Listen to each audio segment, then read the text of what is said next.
Thank you for this opportunity. I am Iiyoshi of Kyoto University. Professor Liu, his talk really impressed me. Well, only this morning I was told what he was going to talk, and I did not know any details. So I was very much impressed here, listening to his presentation. 3 years ago, I came back to Japan and I joined the faculty of Kyoto. I was in US for 20 years, and I was at MIT for the last 3 years in US, to be honest. Harvard. Well, I went to MIT in 2008 or 9, and Harvard it has been using technology. I knew that Harvard was a pioneer. Concerning online education, before the start of the MOOC, the Harvard was not one of the top-notch about the use of technology before the start of the MOOC. But today, as you heard today, there are 63 MOOC courses available, and we also have blended courses. And during the past 5 years or so, Harvard transformed a lot thanks to efforts made by the Professor Liu and the commitment by the leadership of the university, Harvard University. I was especially impressed by the fact that you have wonderful core commitment. And concerning the creation of the content for MOOC, it's more about the technology. But the more important is how you are going to make MOOC content meaningful for the educational purposes. And you can make 63 courses, but more important is that you make sure that the 63 courses are effective as learning experiences. And talking about our center in comparison to the Box Center, Box Center has a history of 40 years. Our center has a history of 20 years. So it's coming of the age for our center, 20 years old. And the Box Center is in its middle age, as we were discussing yesterday. And meaning a middle-aged organization means that it's quite mature. And the Kyoto University has only one MOOC course instead of 63, meaning that the Kyoto University MOOC is only 1 year old. But I know it's more about the quantity. Of course, the Kyoto University wants to increase the number of the courses, but the first one must be very good one, as you heard from Professor Liu. It's about the educational experience. And what can we learn by providing MOOC? We need to have a clear understanding. Otherwise, although you can make many similar courses of MOOC, just like cookie cutters, you can simply increase the number of the courses, but you cannot deepen the educational experiences. Our center relatively has a long history. And so far, we have focused on the conventional roles as teaching and learning center of Kyoto University. But, well, during the past couple of years, we had 4 the specific activity in which we served as a national hub for similar organizations in Japan under the sponsorship of the national government. One of them was faculty development. We are Type B, the faculty development, which is based on the community of faculties. In conducting this, we have international, national, local, meaning Kansai, and university level activities, 4 different levels of activities. And we have done a lot. I know that many of the participants are familiar with what we have done at the center. But these are the outcomes. Until this March, we had to play a role. And we will be relieved from the mission. Of course, it's quite unfortunate because this was because the government or Ministry of Education changed its mind about how the FD is going to be done. As you heard from Professor Kitano, now we have a different grant where we are allowed to seek for a different direction about education. Sometimes you lose your job, but on another place you are given another opportunity, just like any deity can do. Give you both good fortune and bad fortune, and whenever we face difficulty, we are ready to catch another opportunity. So Professor Liu arrived at Kansai International Airport. On the same day, we were given the notice that the government is going to give us another round of grant, and this is thanks to the relationship we have with Professor Liu, perhaps. So these are the training workshops, and for graduate schools, we do have a lot of programs. When I was at Carnegie, I have been involved in this kind of project.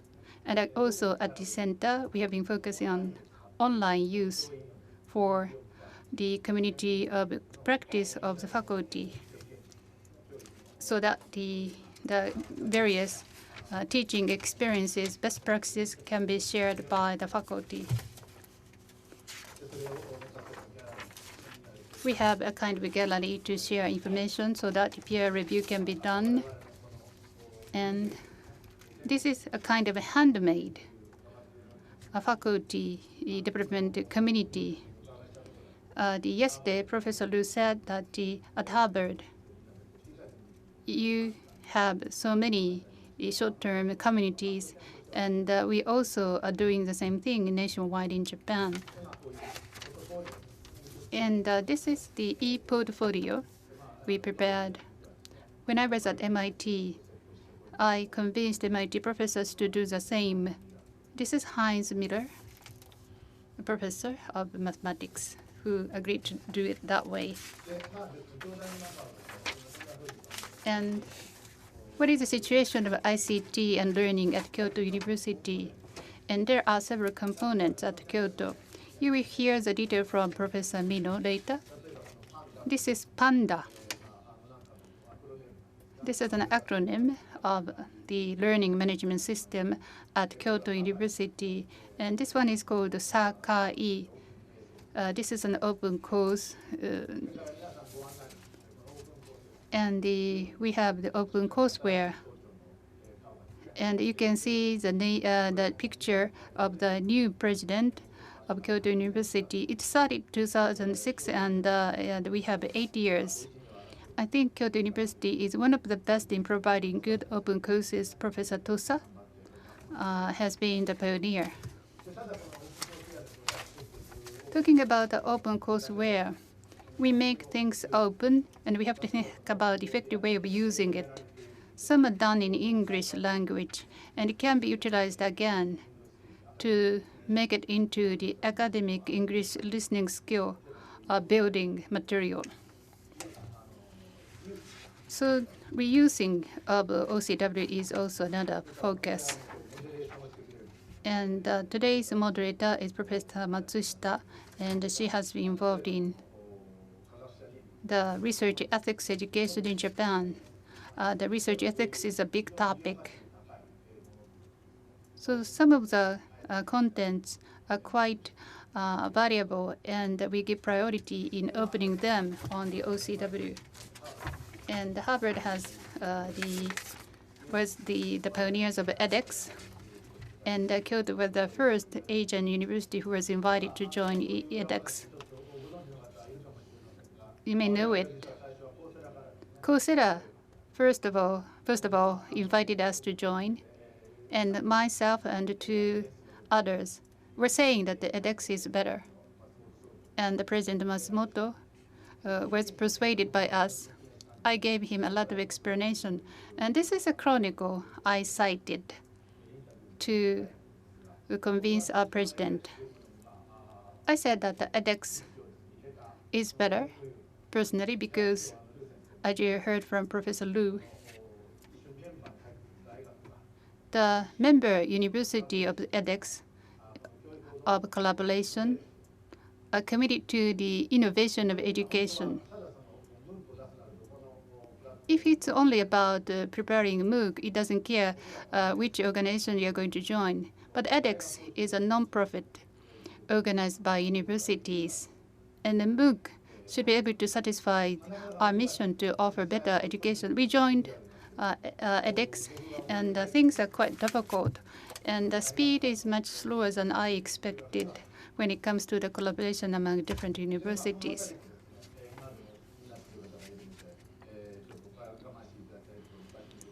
And you may be familiar with this. This is Kyoto University's only one MOOC course. It started last April for 3 months, Chemistry of Life by Professor Uesugi. Perhaps you have seen the video several times, and it's going to be a short video. Before showing the video, we're talking about the course. Well, we decided to choose this particular topic, or this course is not about acquiring general knowledge. It's a very the creativity-oriented course, which focuses more on the advanced level of knowledge. Please listen to the promotion video by Professor Uesugi.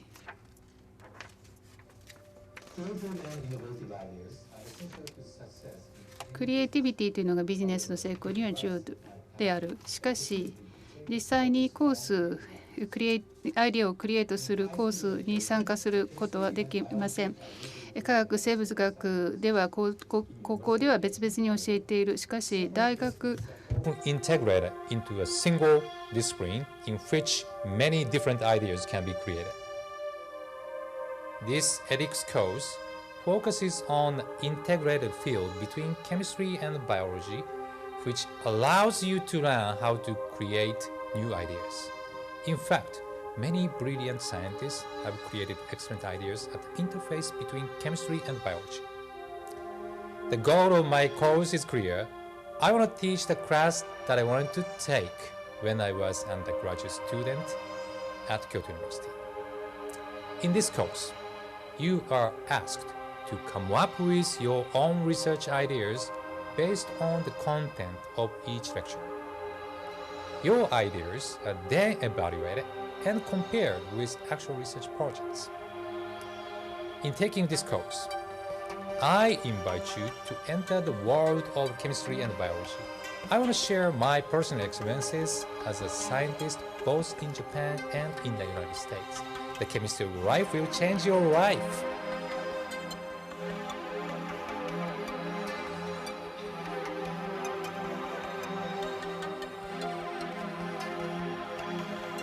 はい、でこれはですね、もう去年。So this was a course provided last year, and this April the course will start again. The same content, but with a lot more improvement on how we are going to provide the content. So it's in the virtuous loop or cycle of continuous improvement. We learned a lot during the past 6 months, and we want to use that knowledge for the better course. So this is a unique course we are already providing. And Professor Uesugi does not like multiple choice questions. He said that it doesn't fit his course. Instead of using the multiple choice questions, how can we assess that the students are acquiring creativity? So assessment presented a big challenge. This shows you one of the videos. At Kyoto University, in his classes in the same course, these are the results of the assignments he usually receives from his students. The students present a lot of ideas, and Professor Uesugi read it and assess and give grade. And he has done it in Obesity University in an intensive course, and some were given in English. So new ideas, new concepts of invention using the chemistry principle as a new business model were presented by students as assignments. But for a massive course, how can he assess and evaluate all of these? But we decided we have to do it, starting with some the tests. These are the formula of 100 effective drug or pharmaceutical. Ask the student to pick up one and give a character to represent the characteristic of the drug chosen. This is an antidepressant. In the case of antidepressant drug, you can see a girl in breakdown, and she could overcome the depression. So thousands of students are going to offer these kind of reports. How can he handle so many reports? But this was the first step, and as he went on with his course, the students started to offer better and better reports. But if it's about a MOOC course of multiple choice questions, it would be easier. But the evaluation is quite difficult. Thousands of students, 20,000 registered at the beginning. And Professor Uesugi decided that to give the assessment to all of the 20,000 because a computer is not as wise as an artificial intelligence. So he decided to use peer evaluation. And the peer evaluation required rubrics as a standard of evaluation. And the MOOC audience can be 8 years old or 100 years old. And if it's a group of 4 such a diverse students, peer evaluation among them, will it be possible in reality? This was a big challenge. In a university, you can have a good enough rubric, but the rubric on the course was much simpler. He had to make it simple. However, peer evaluation for students is quite different from the evaluation by professors, and the peer evaluation in this case were not the peer evaluation by the classmates. It's a peer evaluation given by unknown strangers. And so students felt very anxious. Those who received the good scores were happy, but those who scored badly were not happy. And we had lots of input into the discussion forum. I received 0 from 4, out of the 4 mates in the group. And the students were quite negative about the fact that the peer evaluation had to be done. So during the course, we had to make sure to make things calm. It's a good memory today. But at that time, I knew I have to do something to improve the situation. Instead of stopping the peer evaluation, how can we improve the peer evaluation was one of the tasks I had to take up. And this was something quite difficult, and I wanted to do something interesting, and we decided to invite top students during the course through the screening, a short list of 15, and we made them prepare a 2-minute video on YouTube. This person was from Peru, and she made a presentation on the assignment given on the course. Then we made the list shorter. He selected 6, and 6 were invited to Kyoto University. One of them, the person, the left on the front line, and she is now nominated as a student with a national scholarship. This was kind of experiment we did in the course. So this is what we did for the course. Another experiment is here, blending, as you heard Professor Liu. So the timing that in the same timing we were providing MOOC, and in Kyoto University the same course was given in Japanese for about 50 Kyoto University students.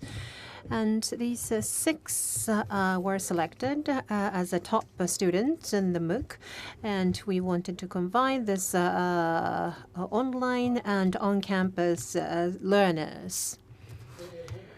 Now, today we are joined by Professor Shuhei Kimura from Ritsumeikan University, and he gave us cooperation and did a survey on the Kyoto University students who participated in this blended initiative and their response. Now, what is the reason of taking this course? And this top one in the red circles, like 2 abilities to generate new ideas the students are interested in, and the second one, gain the basic knowledge. But this is the second one, the second priority.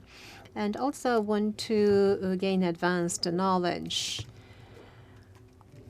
And this was their strong motivation. And where did you take the Kyoto UX 001 was the next question, because the students participated, took the course on campus, and also was required to take this MOOC course.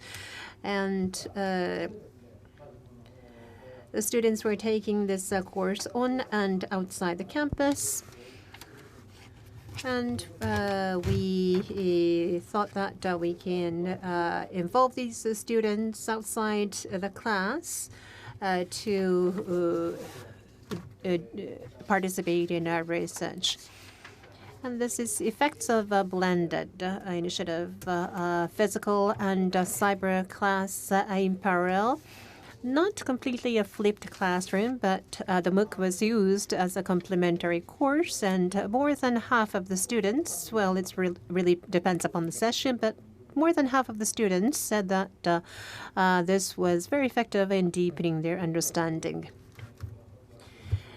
And next question is, do you recommend this type of blended learning to other students? And 3 out of 4 students said yes.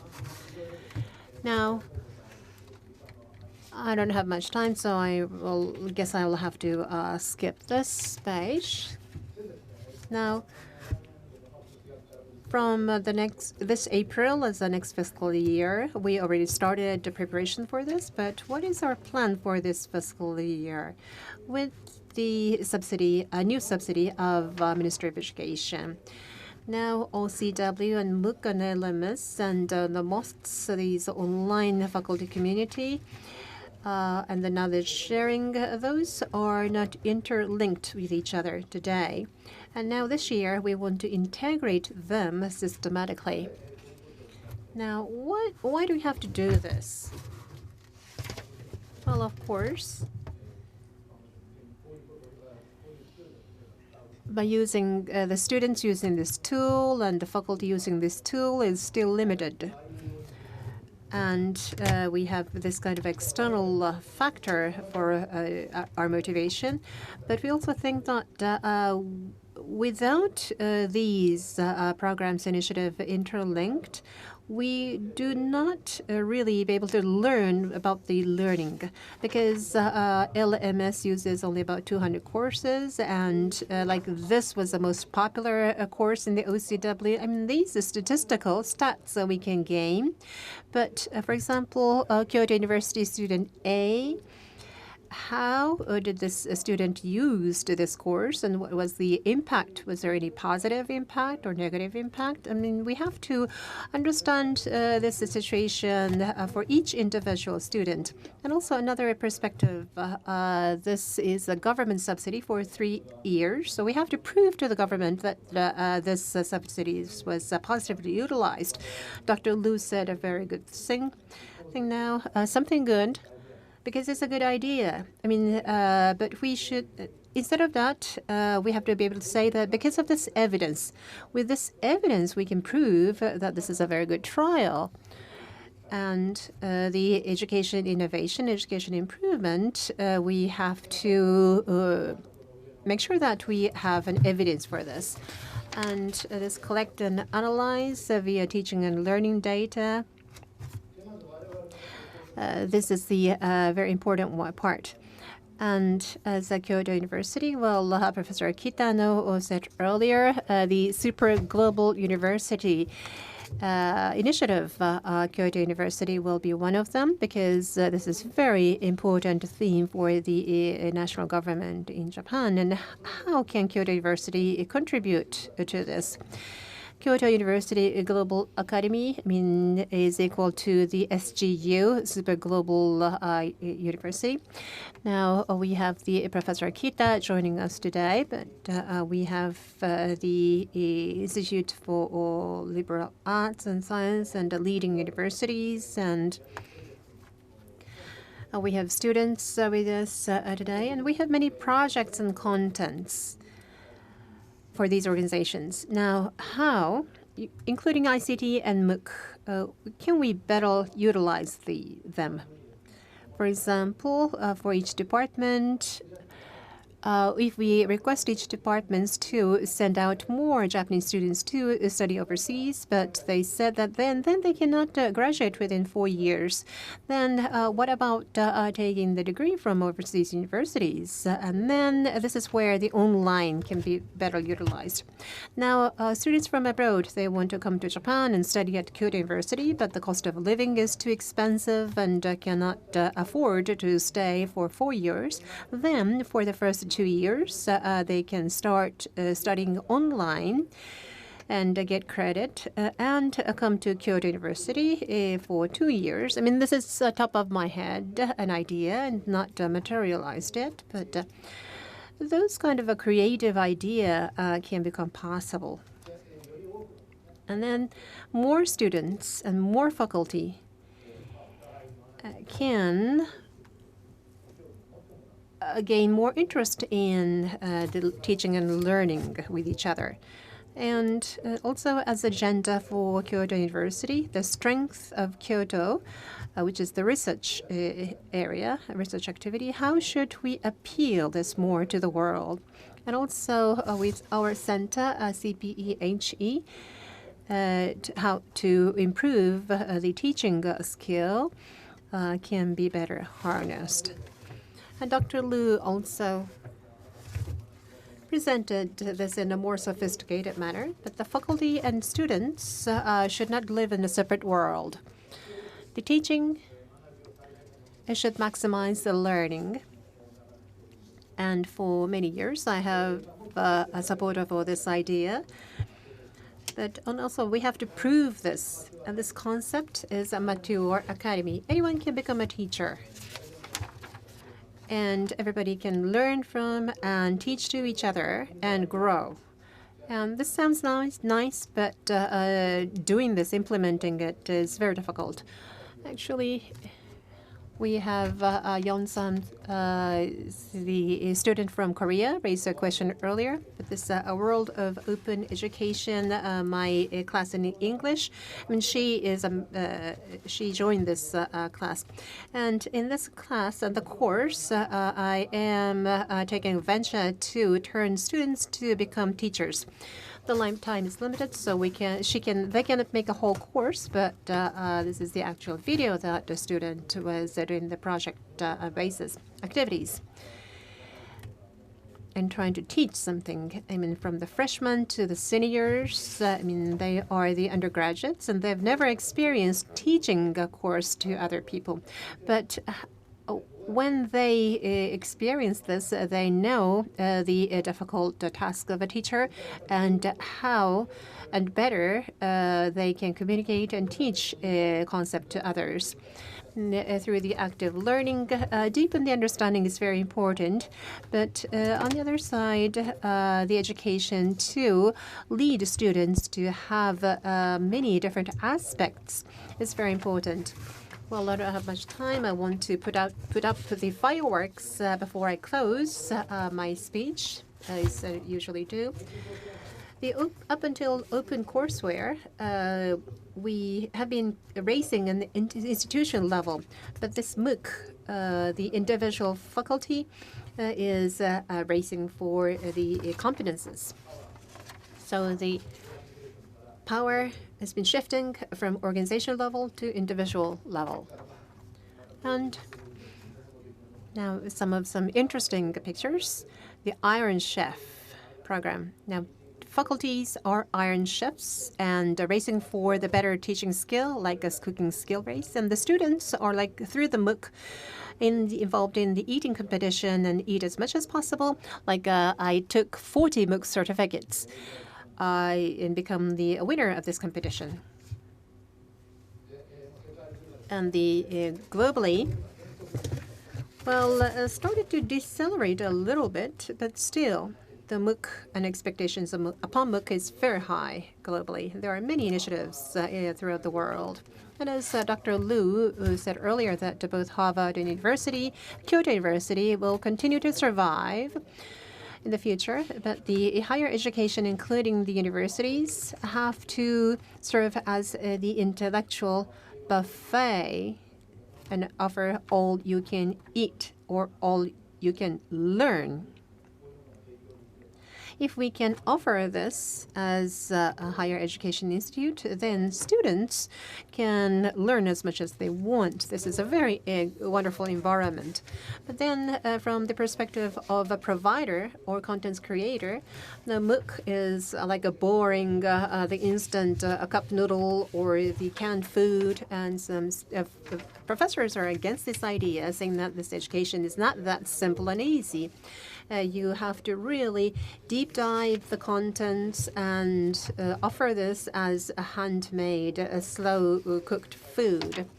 But the number of students registered, I mean, everybody is racing for the registration number. Like a 14-week cup noodle is too much for you to be able to complete, so we give up. And then what about 4-week baby size MOOC? Then the people can consume it. Then the registration jumps up from 60,000 to 100,000. But what does it mean? Dr. Liu said that many people do not visit even on the first class. And this will not improve the education, so we have to think of many other aspects.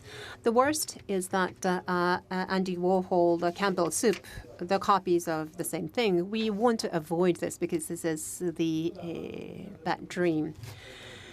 We have, of course, many study efforts made, like the basic skills, even in America or in Japan or anywhere in the world. This basic mathematical ability or academic writing basic ability have to be improved.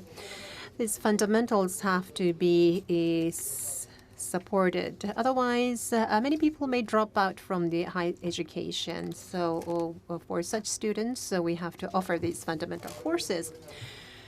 Now, we think that we made a very challenging organization. That in the Delft University in the Netherlands, they had a course in the solar energy. And of course, the people living in the world, living in the country which need the solar energy, had a very strong access and shared this with the YouTube video and literally created this course jointly. And this can be one image of the future of the MOOC. Through many participants' experiments, we have a thicker book of learning. And Delft University, as far as I know, is the only one university that issues its course under a Creative Commons license. Now, the Meta University, like many institutions, universities, cooperate with each other and raise and learn from each other and improve this MOOC. And this Creative Commons license is something that we should not simply avoid. Now, Dr. Moog, this is just a joke, but there is actually Dr. Moog who developed the synthesizer for the music in 1960s. This is the father. He's a father of the synthesizer. This was the initial synthesizer called Moog. Soon after, Mini Moog was developed, simplified. And recently, we have a Micro Moog. Now, this is just a pun between Moog and MOOC, but MOOC Well, Dr. Liu is laughing, but can be modularized. This is like a MOOC can become micro level and can be combined as a module. And today, this is the curriculum of a course in the department and have to offer some knowledge and the skill. But actually, from this micro level of perspective, it will be incorporated and the shape of the MOOC will change. It's not to raise the registration and make a shorter course, but to cater for a variety of needs of many students, minimize the block, and be able to make it adaptive as much as possible. I have 2 more minutes left or so. This I've used these videos in the past, but I want to show this to Dr. Liu from Harvard X, Michael versus Michael. Now, which Michael? These 2 Michaels.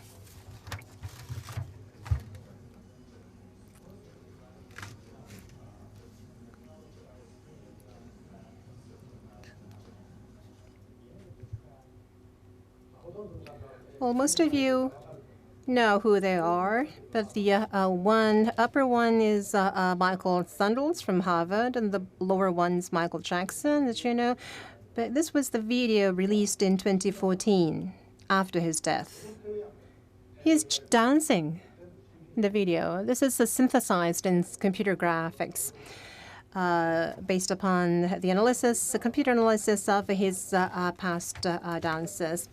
And about 10 years ago, Michael Jackson visited Japan and had the recording of his music and the voice, and the computer CG animation was overlaid and made up of a concert. Now, you may wonder that we can make CG-based professors in Hollywood. Now, maybe difficult to replace Michael Sandel, but as the technology advances and the design of education can be improved, then computer graphics can make Michael Sandels using hologram technology and create him on the big lecture room. Now, but Professor Sandel, of course, supports this justice-degrading policies.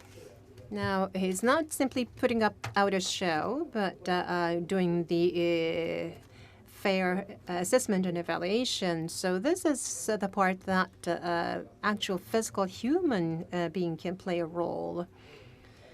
Because otherwise, everything can be replaced by machine. Now, you know him, you know her. In Japan, this can put on a fire the Miku Hatsune style studying course or academic course. I mean, she is appearing on all the games and others, and may appear in the MOOC in the future. Somebody wants to try it? Now, those are interesting, but actual reality for university is kind of this. We are on cracking land. And faculty in my center is now thinking how to develop the graduate students who come to our center. And in my graduate school seminar, I tried this University of the Universe. This is a project-based activity, and many organisms in the universe get together in a university, and let's design this. This looks interesting, but actually when we did this, this was the heck of all hard work, because some organisms live for 300 years and some live only 3 seconds. And with gathering all these different organisms, what are we going to learn?